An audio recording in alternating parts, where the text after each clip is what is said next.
ჩვენ თავისუფალი ზონა დღეს შეუერთდა და თავისუფალი ზონა გამოხატავს სოლიდარობას იმ პატრიოტი ადამიანების მიმართ, რომლებიც აფორტისებენ უკრაინაში უკრაინის ხელისუფლების გადაწყვეტილებას უარი თქვან ევროკავშირთან ასოცირებულ ხელშეკრულებაზე და ეს რომ ვთქვათ ვექტორი გადახარონ რუსეთისკენ.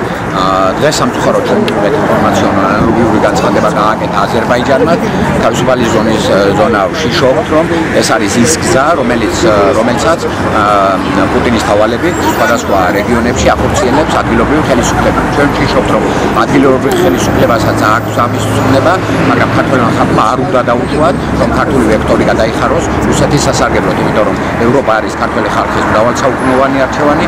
ჩვენ ყველაფერს გავაკეთებთ იმისთვის, რომ ეს ამ გზიდან საქართველოს გადაყვანა არ მოხდეს და ვაფრთხილებთ საქართველოს დღევანდელ ხელისუფლებას. არ გაბედოთ საქართველოს ევროპული არჩევანის წინააღმდეგ წასვლა, იმიტომ რომ წინააღმდეგ შემთხვევაში არა მარტო ის რომ თქვენ მიიღეთ საპროტესტო აქციებს, თქვენ არა მხოლოდ ისტორია გაგჩით, თქვენ გაგჩით იქიდან გამომდინარე, რომ არავის არ ვაპატიებთ, საქართველო დააბრუნოს აღსუჩი, საქართველო დააბრუნოს რუსული ჩექმის ქვეშ, საქართველო დააბრუნოს რუსულ სივრცეში.